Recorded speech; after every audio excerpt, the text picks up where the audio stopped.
Given foreigners' intrigue for American history and cultural storytelling, people always found America's early expansion marked by the Wild West, pioneering adventures, and legendary figures like Wyatt Earp especially fascinating. The frontier spirit played a crucial role in shaping the nation's identity and uncovering the stories that feel like stepping into the past. However, in the midst of political and social division, though, we often lose sight of the privilege of calling this nation home. While some criticize what it stands for, many outsiders, both visitors and residents now, admire its cultural diversity and the beauty found within its borders. Perhaps those who were not born here see America through a different lens, appreciating opportunities and freedoms that those accustomed to them may take for granted. What separates their perspectives from ours? Is it the absence of complacency, a deeper sense of gratitude, or simply the contrast between their past and this new reality? So there's a huge difference. And why is that difference here, Jay? This is what we're going to talk about today. Why do we have that difference?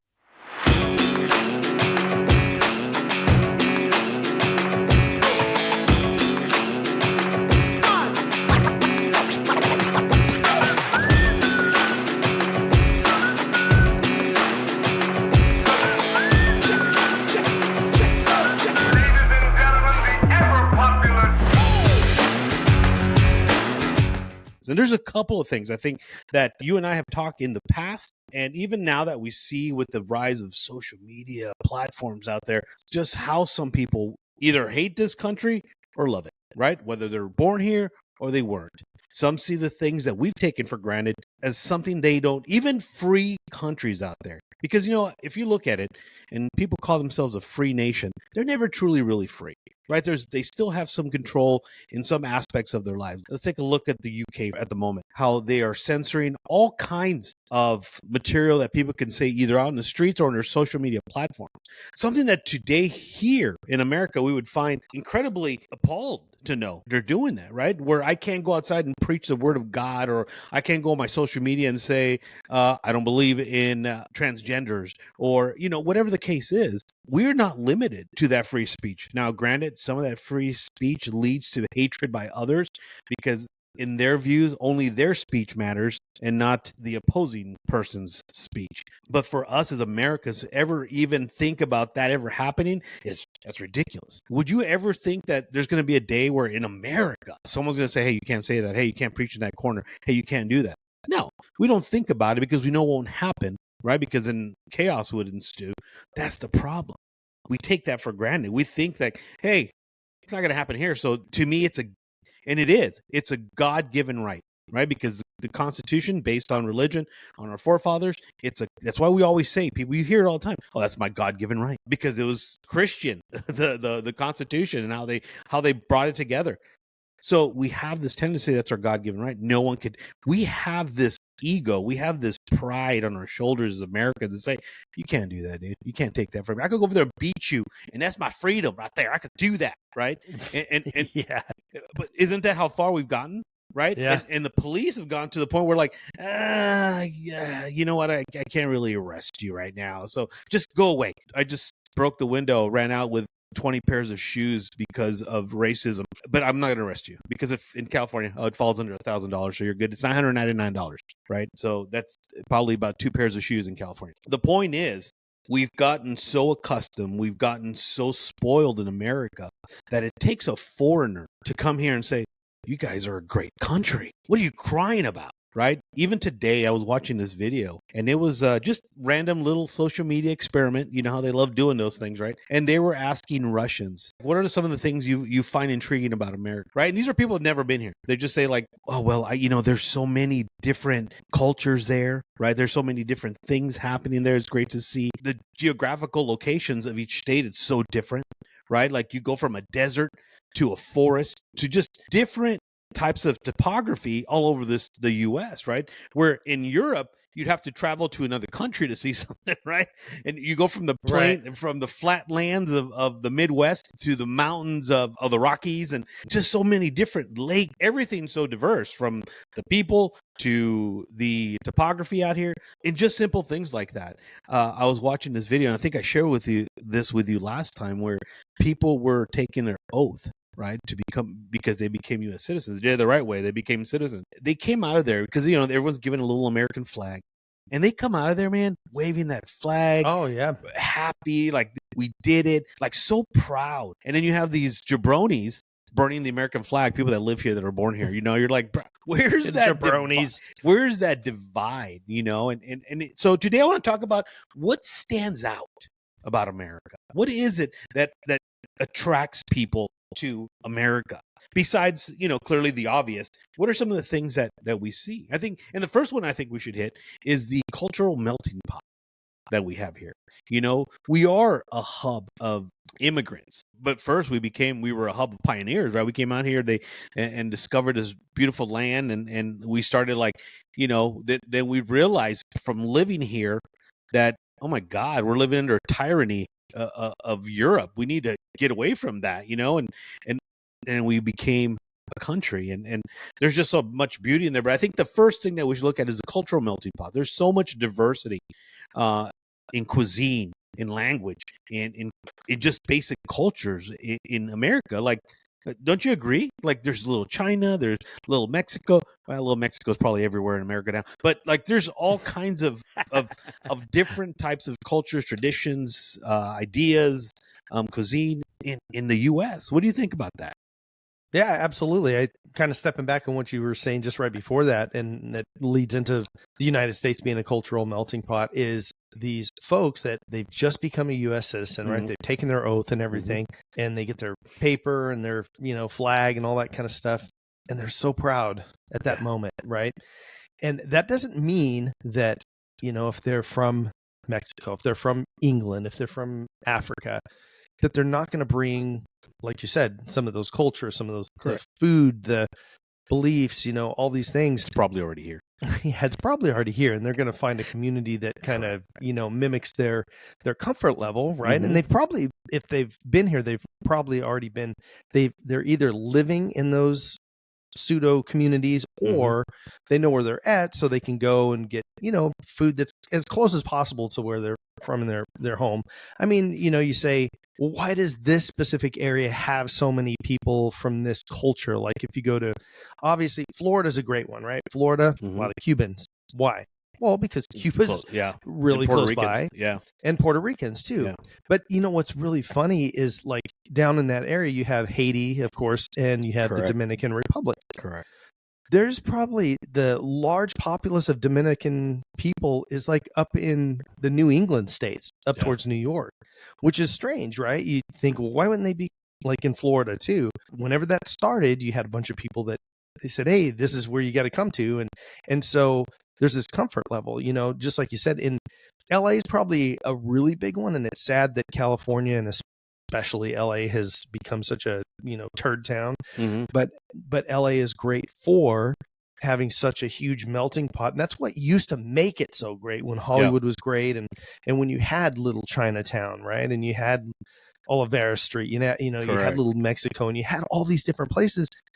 And people love going down there, man. I remember going down to the, little Chinatown area and I mean, getting from Japanese stuff to, and I should say it's more Asian all the way around, but you go to the ramen place. It's just known as Chinatown. I mean, there's all kinds of Asian stuff going down there, but right. And you have, places like in Glendale, California, there's a big Middle Eastern, mainly like the Armenian people and stuff that. But that's it. And then if you go like down to Westminster, it's a huge Vietnamese population there. Not that there's not other people that live there, but those cultures have. Michigan's the same way.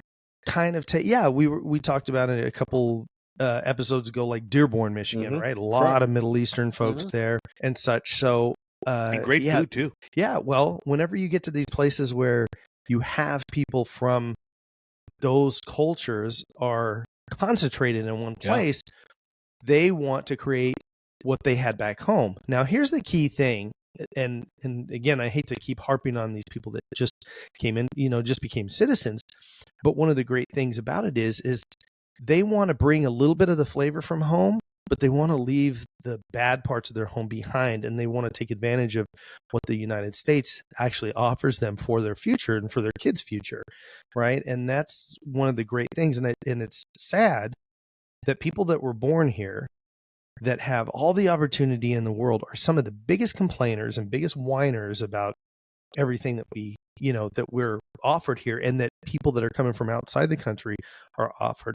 It's really strange when you see people that are from, say, like Iran, right? Mm-hmm. A country that a lot of sanctions against them, a lot of issues with them being able to do anything. Iranian people are extremely smart, right? And they come over here.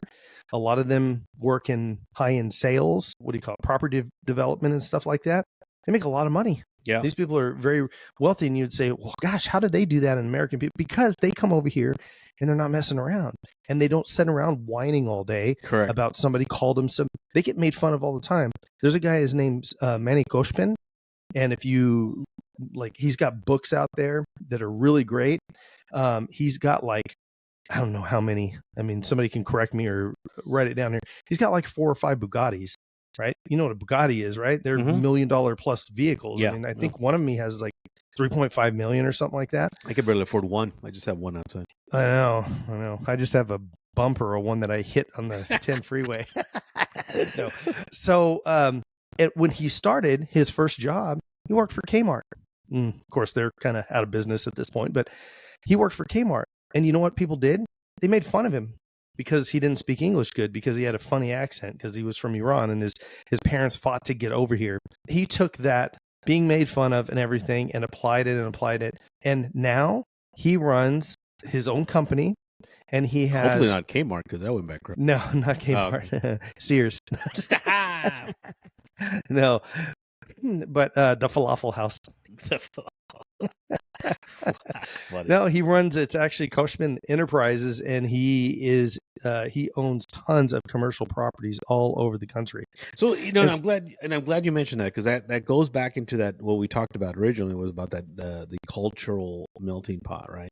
It drives just all these people, because like you said earlier, you mentioned that they leave all their sorrows behind, the persecutions, whatever it is that they're fleeing from, right? And it doesn't have to be something like a drug cartel, right, or a socialist government or anything like that. It just could be that they know that America is a land of opportunity, especially for people, lack of opportunity where they're at. Correct. Especially for people who are rich in their culture, because America is, as much as people say that we're racist, America is so welcoming with different cultures, especially food, because Americans are a bunch of foodies, right?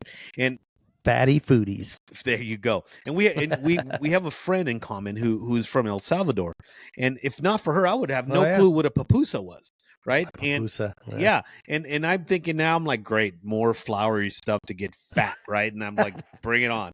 But those are the things that I think have connected us as a society, right? Because I mean, if you look at other countries, it's like, let's look at Europe or the UK for that matter, and we're looking at whether they're black, whether they're white, whatever it is, they share a common thing, and they love their beans on toast. And I don't get it. I've never had it. I'm not gonna try it. But in America, you could go out to, if you feel like Chinese food, you're going to eat Chinese food. You feel like some kind of Japanese steakhouse, you go to Japanese steakhouse, right? If you want some Mexican food, and here's the thing, it's not just like Mexican food. It's like infused American Mexican food, right? We take stuff and we infuse it, but if you just want regular Mexican food from a little taco cart like they do in Mexico, guess what? We have it here in the States, right? So if you want some kind of just any dish from anywhere around the world, right? Even Brazil now, you're able to get these things. Yeah. And that's the beauty of it, and I think that's what makes us so different than other countries, is the fact that we have that. I think the second one now, because we talked about the cultural melting pot. Second one is the influence of individualism, right? And you were talking about that gentleman, which, because of the freedoms that you have, they contribute to groundbreaking innovations, and they have that spirit of ambition because they have those opportunities, right? Am I correct in saying that?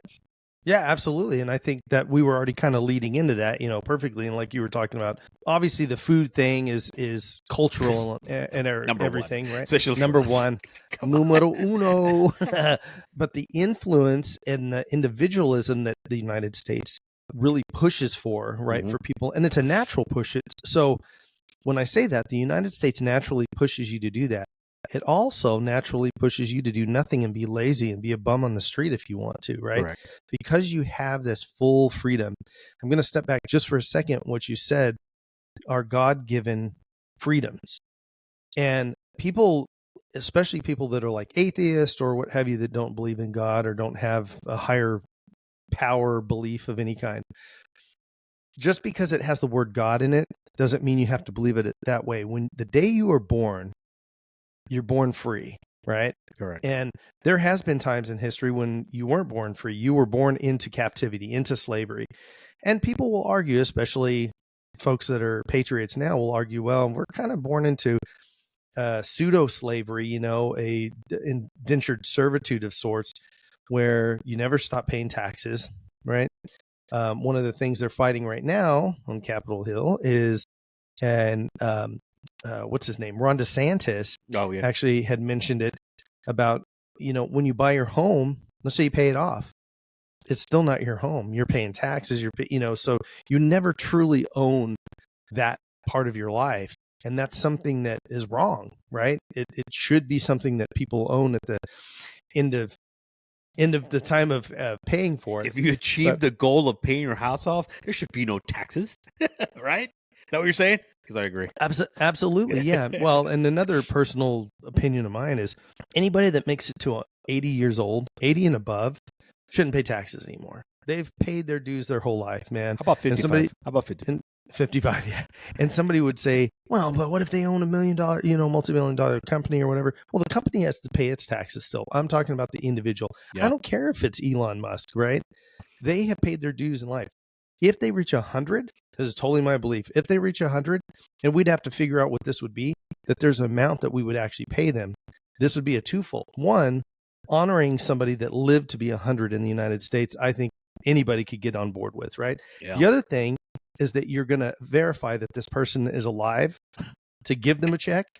So they're not getting regular social security and all that kind of stuff, way on. You're getting, what was it, 320 years old or whatever. You're getting a longevity pension. Yeah. Yeah, dude. And it's not like, what's the oldest person? 107, I think, or something like that. You're saying, we're going to pay somebody for 7 years or whatever. This is a whole dream board list of things. Oh God, please. We're sending trillions to Ukraine. We can't give our own people money. Especially somebody, and you think about somebody that's 100 years old, what do they want? What are they really going to buy, right? They're probably going to save that up, help other people, help their grandkids. Great-grandkids at that absolutely. age, probably. Absolutely. So it's, we are one of the greatest countries in the world that has the funds, obviously, because the greatest. We can send billions all around the world, not blink an eye. Buying expensive toilet paper and toilet seats, and we could divert that money to something. Yeah. So the individualism, like the story of Manny, having some guy that comes here with nothing. Him and his mom lived in an old Datsun. Remember what a Datsun was? Yeah, I used to have a Datsun B210. They lived. Oh yeah, that's right. Looked like an egg. Yeah, they lived in their car, right? For a short amount of time because that's all they had. And he worked at Kmart and worked his way up, and then worked at a service station, and then bought a service station, right? And so one of the key things that I think with this individualism thing is kids that are in school that are born here, their number one worry, and this was even when we were kids, man, is to fit in, to be a part of the crowd, to have friends, for everybody to like you and respect you and want to be your buddy, and you go out and hang out with them. These kind of people that come here don't have any friends. So their number one thing that they want to do is become successful and do better than their parents did, which isn't a high mark, right? Their parents are coming over with nothing. So this level of individualism for these people, I think, is much greater than it is for the average American, because the average American, I hate to say this, Joe, but we're spoiled, dude. We are. Well, let me tell you something, and I always tell this story about my parents, right? My dad was an immigrant. He came from Mexico. His whole family did. He got his, he was a citizen, whatnot. He became a citizen. But during that time, I remember like his stories and my mom's story. My mom's from Texas, so she was born here.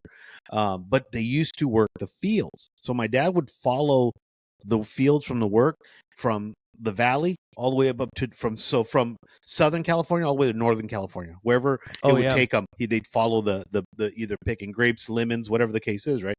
And my mom did the same thing, right? I remember she used to tell me these stories that when she was a little kid, she had these big canvas bags where they put the lemons in.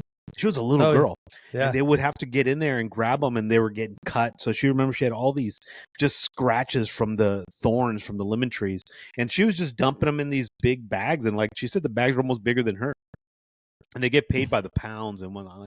But they came from that, right, to having 4 businesses and gas stations and things like that.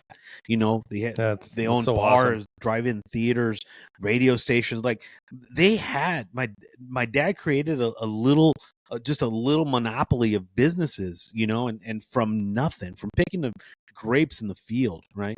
And to me and it's not just that. Like even like from your end, your parents, they weren't immigrants, but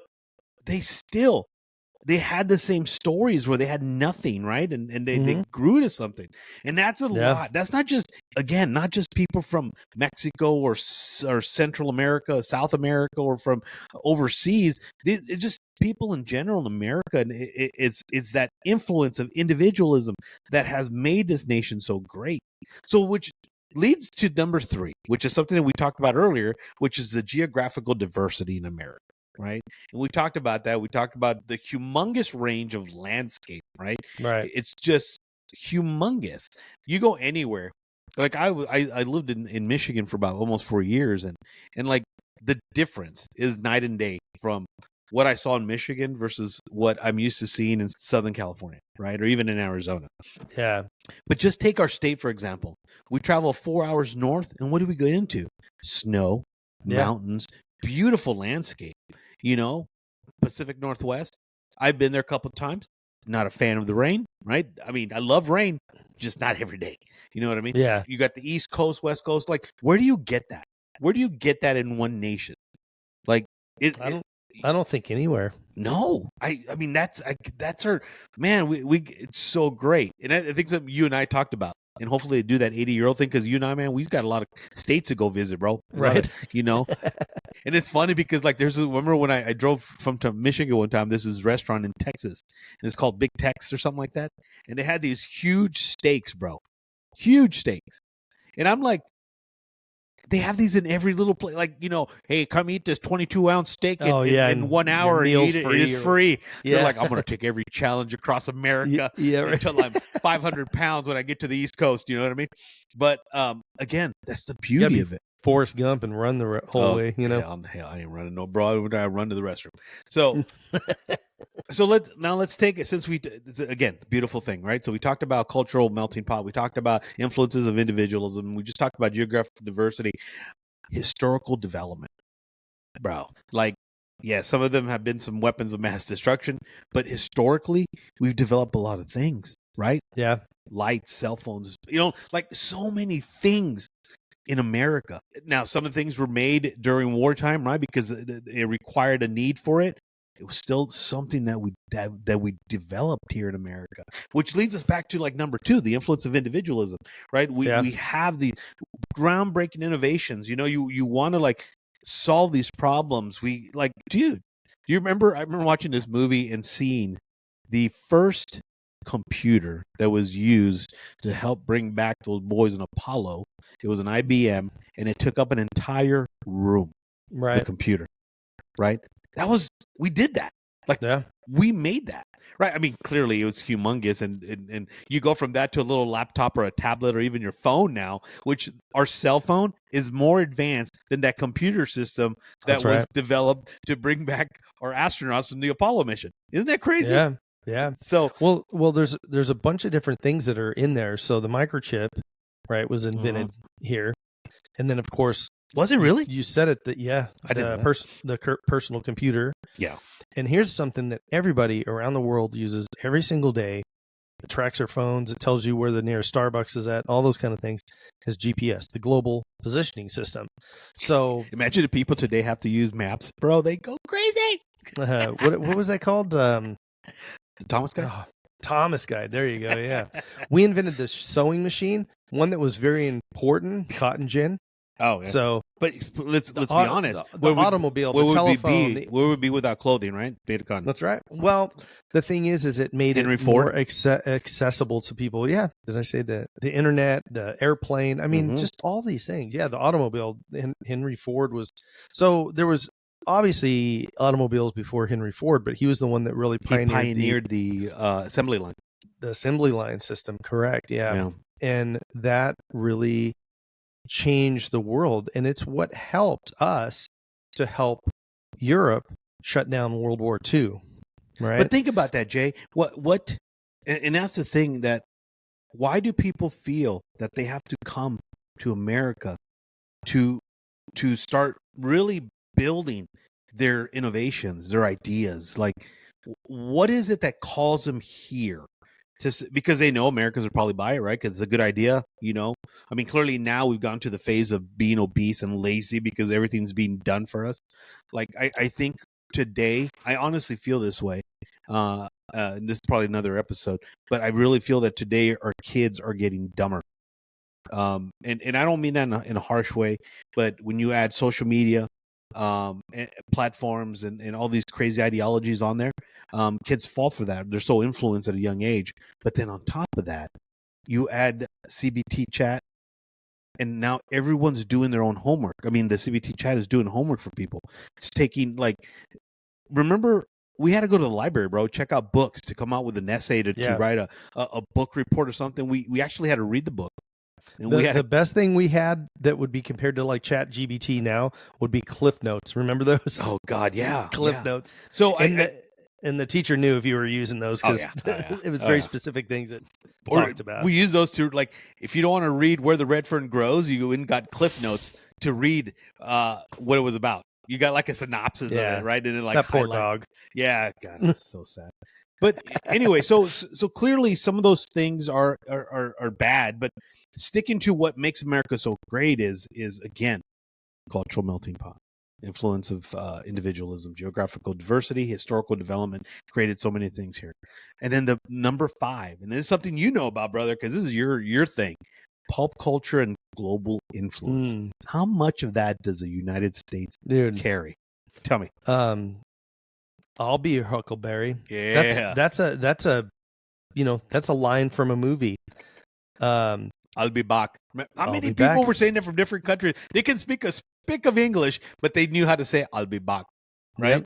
Arnold Schwarzenegger's Terminator deal. Yeah. I mean, there's so many things that like you say, in pop culture. I mean, look at like Taylor Swift, dude. She goes all over the world and does tours. Michael Jackson, he was a huge influence. Even our one-hit wonders or 80s babies, like they're making a big comeback in these other countries, right? They love them. Look at, like, for example, David Hasselhoff. Great. He did great in Knight Rider. Music, nah. But then you go to Europe, bro, he's the king of pop over there. Yeah, he's super popular, yeah. In Germany or somewhere there, they love this guy, but dude, Hollywood has created, in Hollywood's heyday when they were doing good movies, not recycling and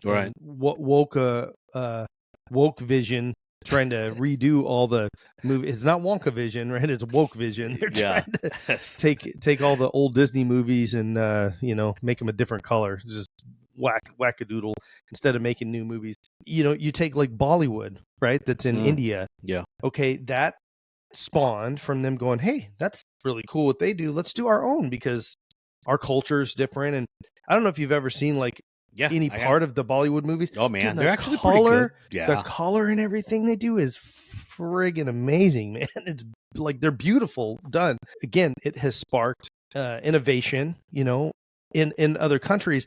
And a lot of that has to do with a lot of Indian people come here, right? And they still have family back home, and that trade-off goes back and forth, right? I think that's why countries like us with Mexico, why Mexican people that are here, most of them have a relative or two down there. And so we have more of a, as much as there's always this, talk about, oh, well, people coming across the border and this kind of thing. It's like we have a really symbiotic relationship if you think about it, because there's nobody in the United States that would be like, yeah, I don't want any Mexican culture here anymore. There's nobody that would say people would die without burritos, without tacos. Yeah. I mean, come on, dude. Come on. And I'm not making light of that. The only thing that Mexican people bring is tacos to the. Okay, look, we bring a lot, but mostly tacos and mostly tacos. Tacos. Who are you kidding, bro? Let's like look, we do some fabulous. We work magic on your landscape with those tacos, bro. But those tacos. I'd rather have tacos and burritos than a manicured lawn. Really? What if that lawn looks like a big taco? See, now you went too far now. I went deep into the Gordy cakes. You know what I mean? Yeah, you did. So yeah, I mean, the global influence. I mean, think about Starbucks, McDonald's, Walmart, all these things. And I'm not saying they're good influences by any means, right? It's just an influence, though. But it's an influence that's all, because how many big company kind of things are influential from other countries that are in the United States? It's probably pretty few and far between. Yeah. United States at Coca-Cola. Dude, Coca-Cola, I think, don't quote me on this, but I think it is one of the most recognized symbols, like the Coke symbol, even if it's spelled a different way, that red with the white script Coca-Cola thing. Yeah. It is in every country of the world, man. Everywhere. But I think the same thing goes for like Pizza Hut and McDonald's. Like that thing has gone so. But you know what? Just not. Well, Coke's been around so long. That's why, man. It's been it's the cocaine in it that influences people. Probably. That's the way they're getting it across. Or they put it in there and then they dry it out. Or it's the Mexican Coke, which has a cane sugar. Yeah, how you doing? That's the real deal. It's not all the correct. What is it? The high fructose corn syrup and red number 5 garbage. I heard they're going back to that. They're going to kind of go away from it because JFK Jr. But here's the other thing: fashion. If you look at if you look at our fashion, right, and you look at kids in other countries based on social media, they're wearing the same things that we do. And it's not name brand, right? Because clearly we have even some of the poor people here in America have name brand stuff. Right? But like in other countries, they don't. But they'll have a shirt that's spelled something wrong instead of Nike. It says Nike or something. Whatever. But and all the unwinning Super Bowl teams that the shirts are out there. Yeah, they had to sell them to somebody. Yeah. But the point is that they try to, and I don't want to say mock us, but they try to kind of represent like what culture is. Like, to me, when I see that, it's like they look to America to lead the way in music, in fashion, in food, in Hollywood, right? These trends that happen, like social media, bro. You get on these trends on social media and you'll see them across the board in the world, everywhere, from China to Russia to South America. Everyone's doing this one dance, or everyone's listening to the one song. It's happening. Music, being a musician yourself, you see how much American music has influenced other bands in other countries, right? To kind of follow that, right. and like even like our older music, like you have like AC/DC and all those bands are still out there, and people love them, even though a lot of those bands were made popular here. Even some of them are foreigners, right? They're from Europe. Yeah. But we made them popular because, again, we have that global influence. I feel like a lot of people, when they're creating or developing something, they're like, hey, if America likes it, it's a hit, or it's going to work. You think about back in our day and when we were in school. So where we used to walk barefoot up here in the snow. Yes, yeah. I remember. Uphill both ways. Both ways. Yeah. Rock music, and then heavy rock music, and then what was called metal later on. Yeah. That didn't exist until the bands in the United States started creating. Now it started to come out of Europe and like the Netherlands and stuff like that. They have like that black metal stuff. They're pretty crazy, but that genre didn't exist until it came out of the United States. Correct. Another genre, and we know this very well, rap music.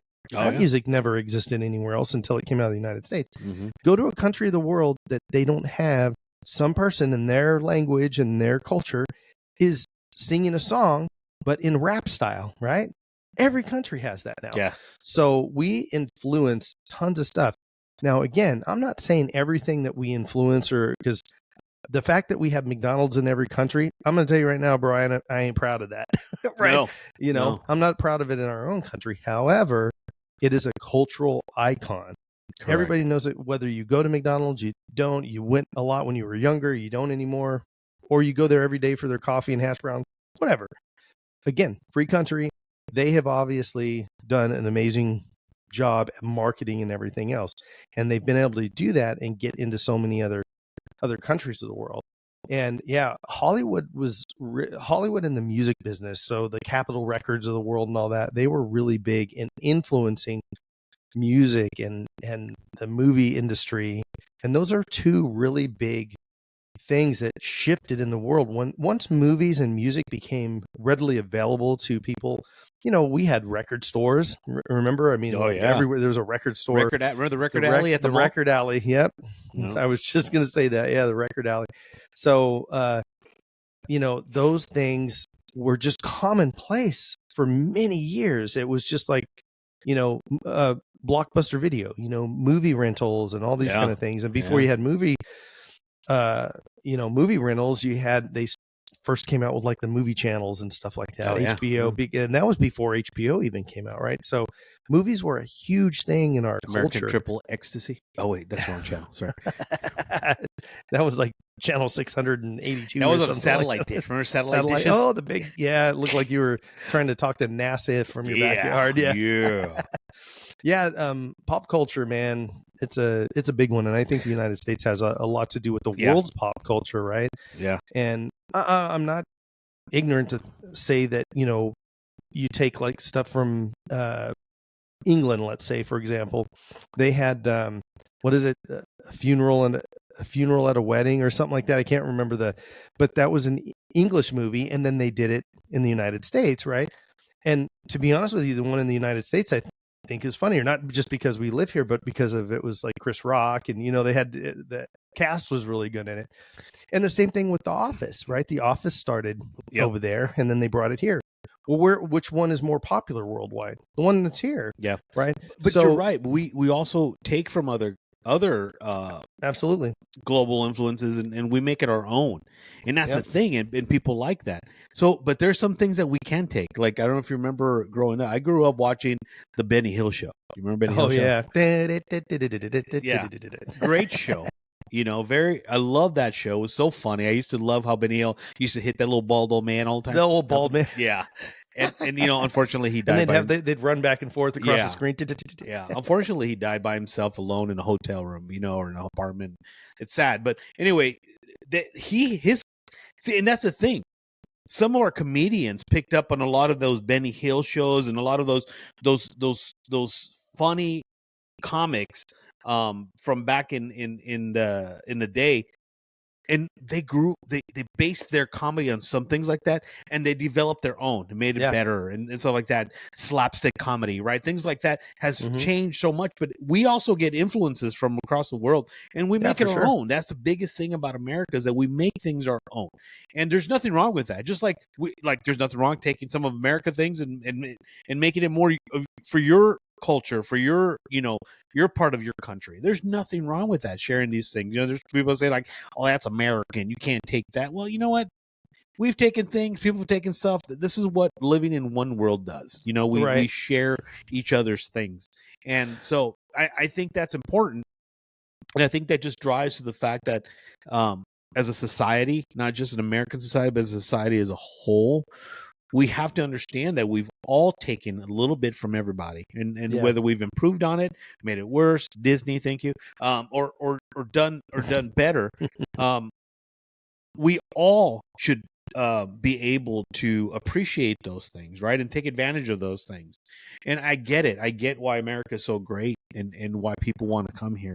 What I don't understand is why Americans who have that God-given right, that privilege, that don't have to lift a finger to get it, because they were born into it, Right. don't appreciate it or take advantage of it, and they call themselves victims. Spoiled. You know what? I want to say they're spoiled, but I think it's a higher. I think it's something more than that, because when you see those people out there in the streets crying about, we're racist, crying about the injustices that are just not there, that can't be spoiled. That's just, to me, it's like they've not suffered how they should they haven't, suffer. and they've been indoctrinated by other people that have not suffered.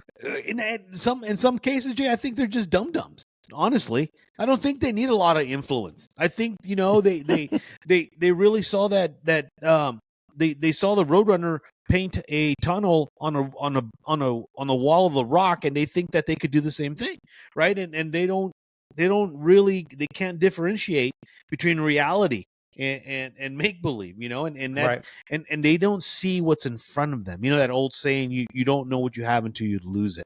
And the problem in America is you don't lose it. It's there. It's always there. It's always going to be there. Your freedoms, everything's always going to be there. Your right to protest, your right to picket, your right to hate something, your right to not like something, your right to love something. You're always going to have it.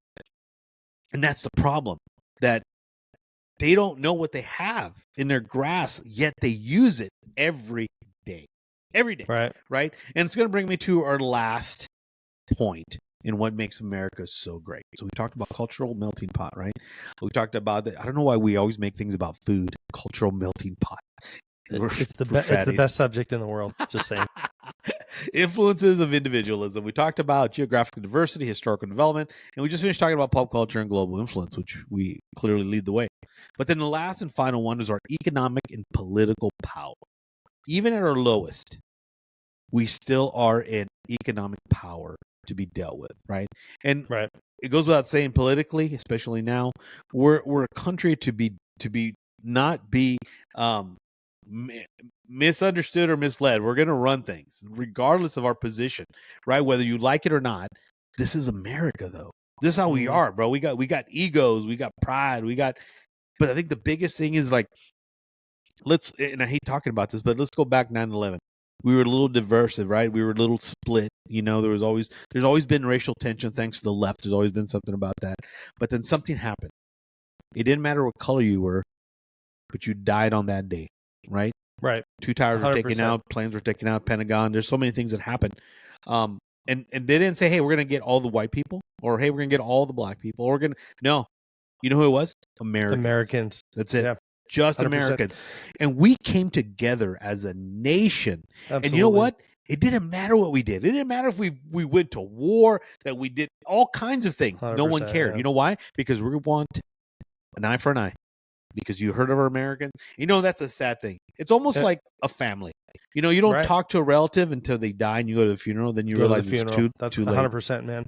You know what? There was a lady, I was working for a company, and I was in charge of all of our HR stuff at the time. They trusted you with HR? And they did, yeah. Crazy. Shame on them.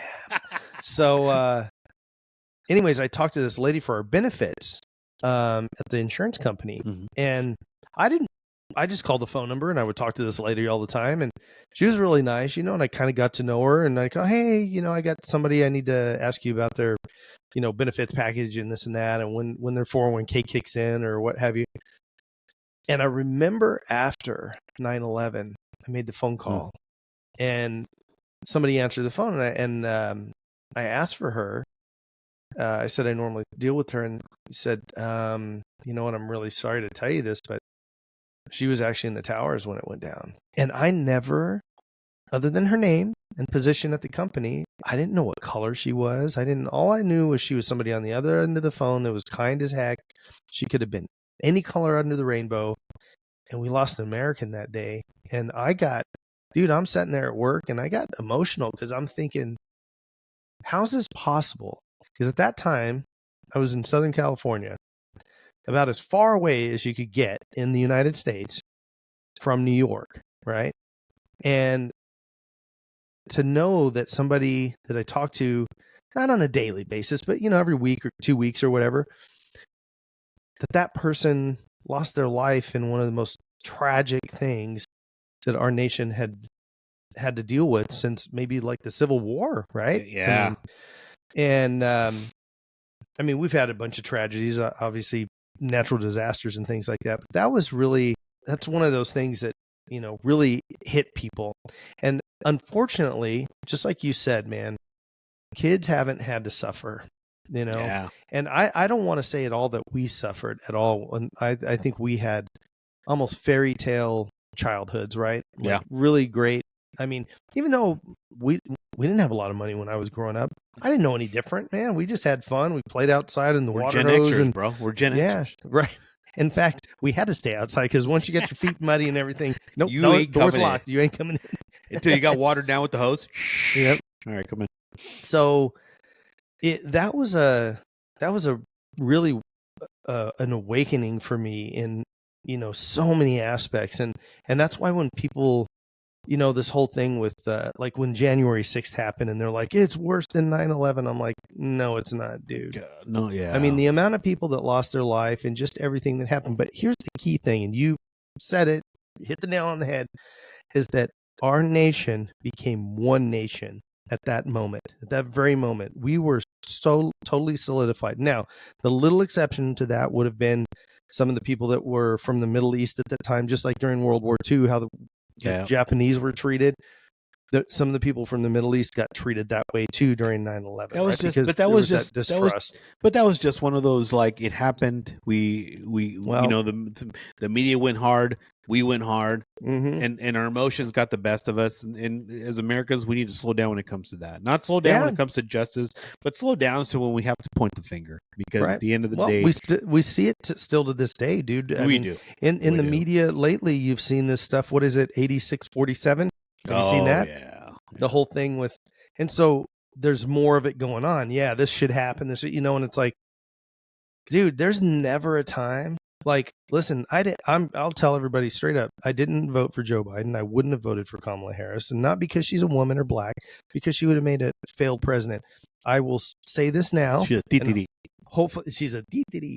Hopefully, in the future, we can replay this and it'll come true. I think our very first female president will be Tulsi Gabbard. I'm just going to put it out there. I hope so. And she was a Democrat, guys. So don't, I don't want to make this all political or anything. So the reason I'm saying that is because it wasn't because the lady was, that Kamala was black or anything else, because she was not the right candidate for it.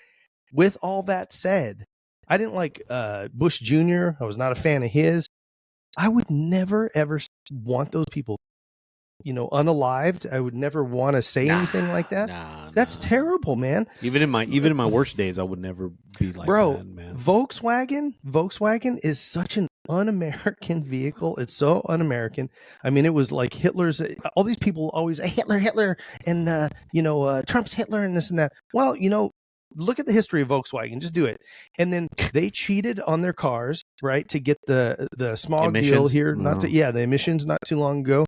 Totally like bypassed all that. So all you freak people that are all worried about the environment and everything, you shouldn't want those cars anymore. Almost everybody that drives those darn things is a super lefty, right? So with all that said, Joe, do you want to go with me and go scratch or damage those cars? Nah, man, I care less about those cars, bro. Right? That's like let me be honest with you. Like, even if you bought a car, even if they have that history, what's that mean to me? Nothing. It doesn't mean nothing. Did nothing to me. The guy. It's a friggin' car. Let's be honest. How many Germans from Nazi Germany did we take and bring to America to become scientists here that did good? That's right. That did good. So I'm not going to hold it on that. But here's some things. Heck no, man. But as a nation, guys, let's be thankful for this nation.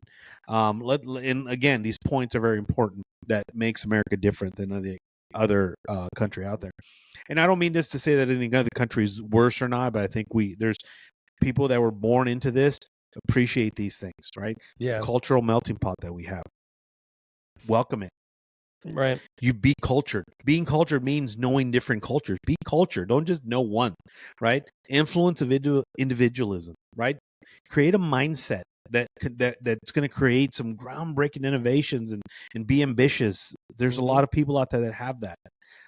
geographical diversity. Go out there and explore our nation. It's a beautiful nation. Yeah. Number 4, historical development. Guys, I can't stress this enough. Learn history. Love a history. Know it. It's important, right? Number 5. Yeah, know the real history. I mean, correct. So many people complain about our history being watered down, or there's not enough about the slavery and everything. And, those are things it's not to be proud of. It's just like some of the statues. You have to and know stuff your history, though. You got to know your history, man. Or you'll be bound to repeat it. The fact that we were tearing down statues, right? And they said, well, it's because it's offensive to people, and we need to get rid of these completely. We have artifacts and all kinds of stuff from Nazi Germany at the Smithsonian. And the reason we have that there is because we need to remember our history, not because we're proud of that stuff, but because we need to remember it. So all of these things in the country, we don't need to glorify or anything like that of our dark past, but we need to keep it in It's a story of people that went through it. And we have to recognize it, because for us to understand it, we have to not go through it, heaven forbid, but we have to understand it through their eyes, right? And how best, and through their history, through their conversations that they've had, through what they've given us, and that's historical stuff, and that's great stuff. So learn history, not the history that people create for you, but the history that has been created by the people who lived it, right? Your actual ancestors. Correct. 5, pop culture and global influence. Guys, get out there and don't just, again, take American culture, take all kinds of culture. You graphic designers, you fashion designers, if you like a sarape, or you like those Mexican blankets, create some clothing out of it. I don't know, be creative, create your own stuff, right? And of course, economic and political power goes without saying. Our country leads the way, and it should continue to lead the way, because our intent, and as it always should always be for the better good of humanity, not just America's, but humanity. Right. And I hope that we continue to lead that, and not some crazy power. But here's one thing I want you guys to remember: honor the freedom you've been granted as if they were hard-won battles that could vanish in an instant. Yep. So again, we're one generation away, man, every time from losing everything. Oh, seriously. God. And now it's kind of scary when it comes to it. You start seeing today's society, and how it keeps going. I feel like it's stepping down instead of stepping up. But I'm hoping that that they're going to surprise us with something good. But yeah, again, guys, America is a great country, and it's not racist like everyone else that is not a conservative says. Is there bigotry? Absolutely. But you'll find it, and that's everywhere. But you'll find it 1,000 times worse outside of our borders. Yeah. And a lot of times it's for their own people. Yep. Believe you me, guys, don't be spoiled brats. Appreciate what you have here in America. Get to know your neighbors. And you know what? Learn a different culture, man. Learn about a different culture every year. And absorb it, their foods, their customs, and just be cultured, man. That's good stuff right there. I'd look at every culture when it comes to food, because I am trying everything out there, bro. I had somebody one time years and years ago. I'll kind of end it with this. He told me, he said, one of the best things you can do is find like 5 languages. Now, if you're already somebody that's here that already knows 2, that means 5 more. So that's going to give you, total of 7, right? That's my math right there. Yeah, bro, that's a good math right there. And learn 2 to 3 phrases from each one, and learn to at least say hello and like, what's your name? Some basic things. Guten Morgen, guten Nacht. Exactly. And in multiple languages, because you will run into somebody someday, and you're like, oh, where are you from? Oh, you're Armenian. Oh, so do you speak Farsi? And you can say something in Farsi. You meet somebody, you sound like you're French. Do you speak, you speak French, and whatever. German, you were just speaking here a couple seconds ago. Are you from the South? Are you from... Is you from the South? You from Louisiana? Yeah. Yeah. And it's really great, because one of the things, and this is the last point of this, is that people that, especially white Americans, right? People that were born here that are white, that have never needed to and there's obviously other people of other colors, but that have never needed to speak another language because they were born in America, born speaking English, never spoke another language or anything. You will never see a person smile more from another country when you say one or two words in their language. It impresses them so much, and it makes them feel good that you took the time to learn about their language. Out of the hundreds of languages there are in the world, that you did that. And as an American, that's really big for other countries of the world to hear that, right? That we took the time out of our busy lives, because we're busy Americans, to learn just a few phrases, just a few things. And it's amazing. I know a few phrases from a couple different languages, and it's really cool. And I've met people, they're like, "Oh my God, you speak." I'm like, no, I don't speak the language. I just know a couple phrases. Muy poquito. Okay.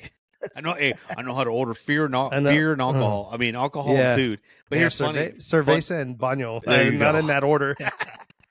But it's real funny, guys. If you guys look, and I read it somewhere that like the majority of what's like other than English, which is the major language spoken in the U.S., almost every state is Spanish, right? With the exception, I think, of North Dakota, which is German, I think, and then Louisiana, which is French Creole. French, yeah. So other than that, Spanish everywhere. Maine is French too, I think.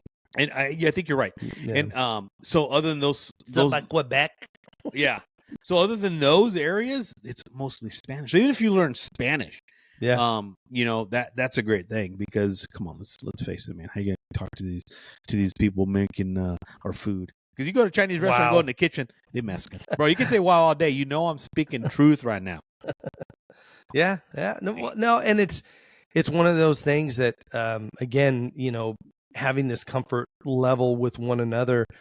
And we do have a basic language here in the United States, which would be English. However, people came from other countries and immigrated here. All of us, even if you only speak English. At one time, your ancestors did not speak English, right? They spoke a different language at one time or another.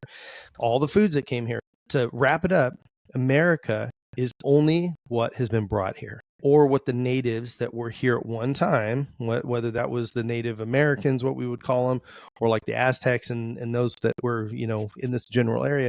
That's all that this country is.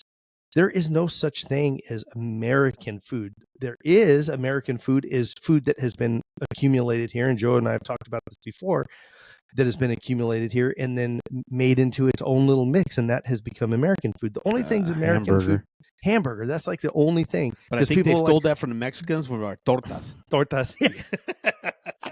They're like, I like it, but that's a lot of food. Let's make it rounder. Let's more symmetric. That's just weird oval. Yeah, because people would say like hot dogs, and I'm like, it was German. You can't. I mean, it was from Germany. So yeah, I mean, Der Wiener Schnitzel. Der Wiener Schnitzel. All right, man, that's good. All right. Okay, well, before we get out of here, make sure and smash that like button, subscribe to Outspoken, and share the show with everyone you know. Hit that bell icon to get updated whenever we upload a new episode. All right, Joe. Well, this was a good one. Yeah, it was fun. Yeah. Well, as Joe was saying, make sure you take care of one another. Remember, do better, be better. And as always, God bless America. We'll see you next week, guys. Take care of each other. See you next Tuesday.